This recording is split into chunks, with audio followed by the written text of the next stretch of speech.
Assalamualaikum warahmatullahi wabarakatuh. Waalaikumsalam warahmatullahi wabarakatuh. Sepertinya tidak semangat adik-adik. Kakak ulangi lagi ya. Assalamualaikum warahmatullahi wabarakatuh. Waalaikumsalam warahmatullahi wabarakatuh. Baiklah, di sini kakak akan menceritakan tentang kisah Nabi Ismail. Ada yang tahu cerita Nabi Ismail? Tidak, Kak. Baiklah, Nabi Ismail adalah anak Nabi Ibrahim dengan istrinya yaitu Siti Hajar. Saat Ismail lahir, atas perintah Allah, Ibrahim membawa anaknya bersama Siti Hajar keluar dari Palestina. Mereka melewati padang pasir yang sangat gersang menuju lembah berbukit yang dikenal dengan Lembah Bakkah.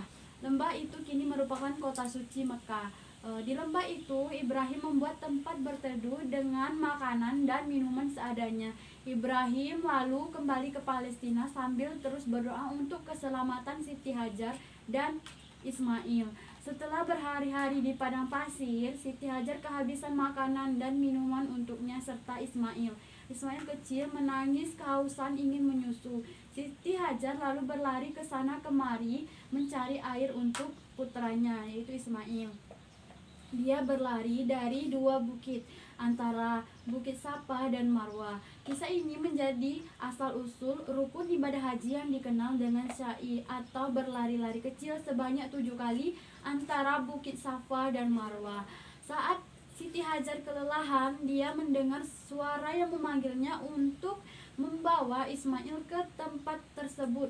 Setibanya di tempat itu, Siti Hajar meletakkan Ismail yang kemudian menghentakkan kakinya. Dari hentakan kaki itu muncullah air jernih yang bernama sumur Zam-Zam. Siti Hajar meminumkan air itu kepada Ismail. Sumber air itu membuat suku Jumhur berbondong-bondong mendatangi lokasi tersebut. Dalam beberapa tahun, Lembah Bakkah berkembang menjadi tempat yang ramai penduduk. Ismail dibesarkan oleh ibunya Siti Hajar di Mekah. Nabi Ibrahim yang tinggal di Palestina rutin berkunjung ke Mekah. Hingga Ismail menginjak usia remajanya, Nabi Ibrahim menyampaikan bahwa ia mengalami mimpi buruk. Nabi Ibrahim mengatakan bahwa Allah memerintahkannya untuk menyembelih Ismail. Nabi Ibrahim lalu meminta pendapat kepada Ismail.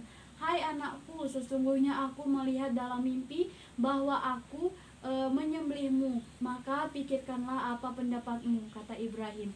Lantas dengan gagah berani Ismail meminta ayahnya untuk melakukan perintah Allah itu. Lalu Ismail pun menjawab, hai bapakku, kerjakanlah apa yang diperintahkan Allah kepadamu. Insya Allah kamu akan mendapatiku termasuk orang-orang yang sabar, kata Ismail. Percakapan ini terdapat dalam Al-Quran Surat As-Saffat ayat 102. Dengan penuh ketaatan, Ibrahim pun melaksanakan perintah Allah. Ismail meminta ayahnya untuk mengikatnya dengan tali dan menajamkannya pisau agar tidak meronta dan kesakitan saat disembelih. Ismail juga meminta agar pakaiannya diberikan kepada Siti Hajar sebagai kenang-kenangan. Sebelum penyembelihan, Ismail dan Ibrahim berpelukan penuh haru. Ibrahim pun mulai proses penyembelihan dengan menyebut nama Allah. Namun pisau tajam yang digunakannya ternyata tak dapat menyembelih Ismail. Ismail pun meminta ayahnya untuk menyembelihnya tanpa melihat wajahnya. Namun tetap saja pisau Ibrahim tidak bisa menyembelih sang anak. Saat itu Allah berfirman bahwa perintahnya merupakan ujian keimanan untuk Ibrahim dan Ismail. Allah lalu mengirimkan seekor kambing untuk disembelih sebagai pengganti Ismail, dan kami tebus anak itu dengan seekor sembelihan yang besar. Bunyi terjemahan surat As-Saffat ayat 107. Peristiwa penyembelihan ini merupakan asal mula ibadah kurban yang disunahkan atau saat dianjurkan bagi orang yang mampu di hari raya Idul Adha. Saat Ismail beranjak dewasa, ia bersama ayahnya kembali mendapat perintah dari Allah untuk membangun Ka'bah.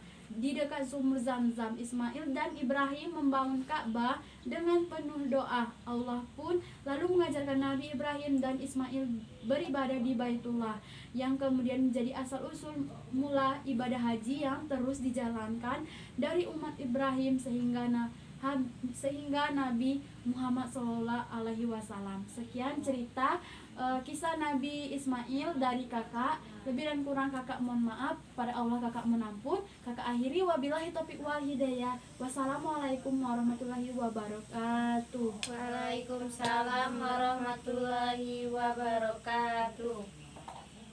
Jadi, panjang cerita kamu. Amul pendek.